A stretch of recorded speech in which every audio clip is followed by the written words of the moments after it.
तो कहीं पर भी कोई डिस्टरबेंस हो तो नेट, और अगर लाइट एक दफा क्लिक भी कर जाए तो मोडेम रीस्टार्ट हो जाएगी, और रीस्टार्ट हुई तो आपको 2-4 मिनट लग जाएंगे। तो सी आर, नो कोई फाइन। टेंशन नहीं सर। Yes sir. बस टेंशन नहीं नो लेनी बस। Problem sir. हाँ जी, परेशान नहीं होना सोने।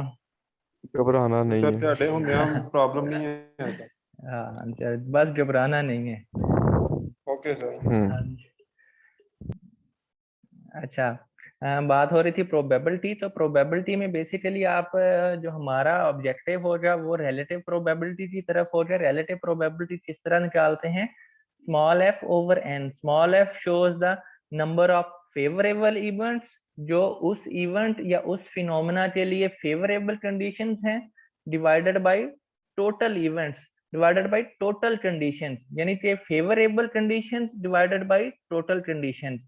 एज एन गेट लार्जर, जैसे जैसे आपके पास सैंपल साइज बढ़ता जाता है, रिलेटिव फ्रीक्वेंसी की जो प्रोबेबिलिटी है, रिलेटिव जैसे जैसे सैंपल बढ़ता जाता है, अप्रोच करता है पॉपुलेशन की तरफ, वैसे वैसे की आपकी रिलेटिव प्रोबेबिलिटी जो है वो श्योर इवेंट की जानिब मूव करती रहती है।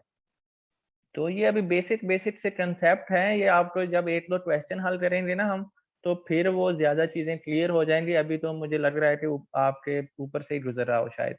अच्छा, एन जी एक्सपेरिमेंट। सर आप ठीक समझ रहे हैं। हाँ अच्छा, अब एक्सपेरिमेंट और इवेंट की डेफिनेशन थोड़ी सी देख लें। N experiment is a process by which N observation is obtain. एक एक्सपेरिमेंट क्या होता है? कि एक ऐसे प्रोसेस या ऐसे तरीकेकार का नाम है जिसके जरिए हम कोई ऑब्जर्वेशन हासिल करते हैं। An event is an outcome of an experiment. Event क्या है? उस एक्सपेरिमेंट की कोई खास वो एक्टिविटी है जो वहां पर अकर होती है। जैसे अब प्रोबेबिलिटी में एग्जांपल दी जाती है क्वाइन की। क्वाइन में ये है कि क्वाइन हम टॉस करते हैं, वहां पर हेड आए या टेल आए। हेड अलहदा इवेंट है, उसे हम E1 का नाम देंगे, और टेल दूसरा इवेंट है, उसे E2 का नाम देंगे। और क्वाइन को हमने टॉस किया है, इस ये क्या है? एक्सपेरिमेंट है। क्वाइन टॉस करना एक्सपेरिमेंट है, इसमें हेड आना अलहदा इवेंट है, टेल आना अलहदा इवेंट है। हेड आए तो इवेंट E1, टेल है E2। तो ये आपके पास होता है इवेंट, यानी कि आउटकम्स एक स्पेसिफिक ड्रॉ पे कौन सा इवेंट एग्जिस्ट करता है, वो हमारा होता है event. The basic element to which probability is applied. अच्छा, इवेंट तो हम कैपिटल लेटर से रिप्रेजेंट करते हैं। The basic element to which probability is applied when an experiment is perform a particular event either happen और it does not. अच्छा, probability में दो तरह क्यों ना कि मेजर ऑफ अनसर्टेनिटी है। यहाँ पर आपके पास हेड और टेल। अगर हेड आता है तो टेल नहीं आना, टेल आता है तो हेड नहीं आना। सही। अगर एक इवेंट होता है तो दूसरा इवेंट नहीं होना। जैसे अब हमारे पास लूडो का दाना है, जिसे हम यहाँ पर बोलेंगे कि डाइस। तो डाइस में क्या है कि 6 नंबर होते हैं, उसमें जस्ट एक नंबर आता है, या 1 आएगा, 2, 3, 4, 5, 6। तो 1 आता है तो रिमेनिंग नंबर नहीं आने, 2 आता है तो दूसरे नंबर नहीं आने। यानी कि अगर एक इवेंट होता है तो दूसरा इवेंट नहीं होना, जो रिमेनिंग पॉसिबल आउटकम्स हैं वो नहीं होने। तो इवेंट क्या है? पॉसिबल जो एक सिंपल आउटकम आता है, हेड आता है, ये हमारा इवेंट है। टेल दूसरा इवेंट है। डाइस की सूरत हाल में हमारे पास टोटल इवेंट क्या है? 6 इवेंट है। क्वाइन की सूरत में हमारे पास टोटल पॉसिबल इवेंट्स 2 हैं। सही। अच्छा, एक्सपेरिमेंट एंड इवेंट। एक्सपेरिमेंट, जैसे हम एक्सपेरिमेंट करते हैं तो एक्सपेरिमेंट में आपके पास आ जाता है कि किसी person is as old 30 year old, B person is older than 65। तो ये अलहदा अलहदा से 2 इवेंट्स हैं। एक्सपेरिमेंट में आप बंदों की एज मेजर करते हैं, किसी की उम्र 20 साल है, किसी की 25 साल है। सही। तो 20 साल वाला इवेंट 1 है, 25 साल वाला इवेंट 2 है। अब डाइस हम थ्रो करते हैं, टॉस और dice. Observe an odd number. सही है, डाइस को थ्रो किया तो हम ऑब्जर्व करते हैं कि ऑड नंबर आने का चांस कितने हैं। ऑड नंबर हमारे पास डाइस पर कितने हैं? 3 है, 1, 3, 5।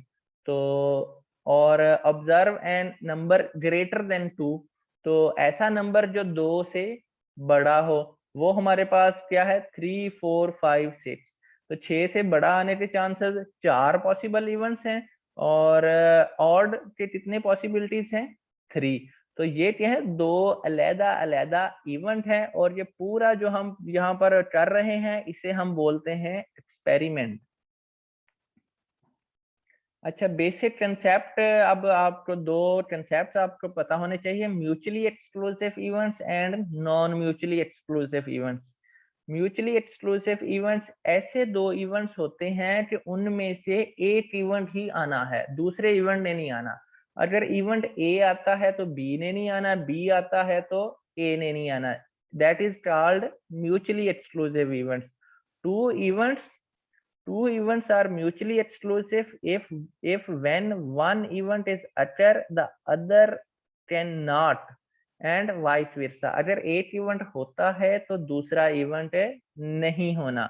जैसे हमारे पास है कि हेड आता है तो टेल नहीं आना, टेल आता है तो हेड नहीं आना। तो हेड और टेल क्या है, म्यूचुअली एक्सक्लूसिव इवेंट्स है।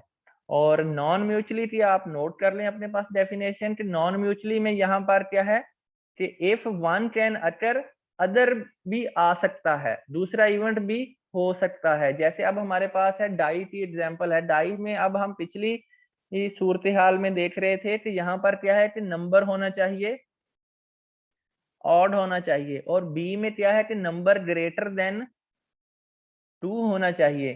तो यहाँ पर इंटरसेक्शन तो पॉसिबल है ना, कि यहाँ पर आपके पास जो इवेंट ए है यहाँ पर 1, 3, 5 पॉसिबिलिटीज हैं, और यहाँ पर आपके पास है कि 3, 4, 5, 6। तो अब ये देखें कि यहाँ पर अगर 3 ये वाला आए तो इधर ये भी आ सकता है, यानी कि दोनों एट द सेम टाइम आ सकते हैं। यानी कि अगर इवेंट ए आए तो साथ में इवेंट बी भी आए, तो इसे हम बोलते हैं नॉन म्यूचुअली एक्सक्लूसिव इवेंट्स। सही। और म्यूचुअली एक्सक्लूसिव इवेंट्स ऐसे इवेंट्स जो आपके पास अगर ए इवेंट आता है तो बी ना आए, बी आता है तो ए ना आए। अच्छा, एक्सपेरिमेंट टॉस अ कॉइन, ये अब यहाँ पर भी म्यूचुअली और नॉन म्यूचुअली की एग्जांपल दी हुई है। यहाँ पर ये क्या है, नॉट म्यूचुअली एक्सक्लूसिव इवेंट्स। जैसे मैंने पीछे आपको डिफाइन किया कि यहाँ पर 3 यहाँ पर भी आ सकता है, 5 भी यहाँ पर आ सकता है। 3 और 5 इन दोनों के दरमियान इंटरसेक्शन है। जब दो इवेंट के दरमियान इंटरसेक्शन इक्वल टू 5 सेट मतलब खाली सेट के बराबर हो तो वो होता है म्यूचुअली एक्सक्लूसिव। और जब इंटरसेक्शन एग्जिस्ट करे, कोई ना कोई वैल्यूज उसमें आए, तो वो होता है नॉट म्यूचुअली एक्सक्लूसिव। तो इस एग्जांपल में हमारे पास इंटरसेक्शन एग्जिस्ट कर रहा है, 3 और 5 इंटरसेक्शन है। इंटरसेक्शन एग्जिस्ट कर रहा है मतलब क्या है कि these are not mutually exclusive events. अच्छा, अब दूसरी एग्जांपल है, यहाँ पर है कि सी इवेंट, ऐसा event observe a 6, observe a 3, या 6 आए या 3 आए, तो ये क्या है हमारे पास म्यूचुअली एक्सक्लूसिव इवेंट्स हैं ये दोनों। सही। कि इन दोनों का इंटरसेक्शन क्या है, 5 सेट के बराबर है। इन दोनों का इंटरसेक्शन किसके बराबर आता है, 3 और 5 के। तो जब इंटरसेक्शन 5 सेट के बराबर ना आए मींस वो नॉट म्यूचुअली है, और अदरवाइज वो म्यूचुअली एक्सक्लूसिव है। अच्छा, अब हमारे पास दो तरह की बातें इस्तेमाल होंगी, सिंपल इवेंट और सैंपल स्पेस। सिंपल इवेंट आपके पास होता है an event that can not be decomposed is called a simple event. ऐसा इवेंट जिसे फर्दर डिकम्पोज ना किया जाए, या ऐसा इवेंट जिसमें जस्ट सिंगल सैंपल पॉइंट हो। जैसे अब यहाँ पर ये वाला है, यहाँ पर सिर्फ एक डिजिट ही आ रहा है ना, ये है हमारे पास सिंपल इवेंट। ऐसा इवेंट जिसमें सिंगल सैंपल पॉइंट हो उसे बोलते हैं सिंपल इवेंट, और उसे फर्दर डिकम्पोज ना किया जा सके। Denoted by E with a subscript. सही। और इवेंट को ई से रिप्रेजेंट करते हैं और इसमें सबस्क्रिप्ट लगा देते हैं 1, 2, 3। It's dependent on the situation. Each simple event will be assigned by probability measuring how often it occurs. हर जो सिंपल इवेंट होता है उसे कोई ना कोई प्रोबेबिलिटी असाइन की जाती है। जैसे हमारे पास कॉइन टॉस हो रहा है तो इसमें अब क्या है, ये सिंपल इवेंट है, क्यों ना कि हेड और टेल। हर इवेंट में एक यूनिट आ रहा है, हेड एक इवेंट है, टेल दूसरा इवेंट है, तो इसमें आपके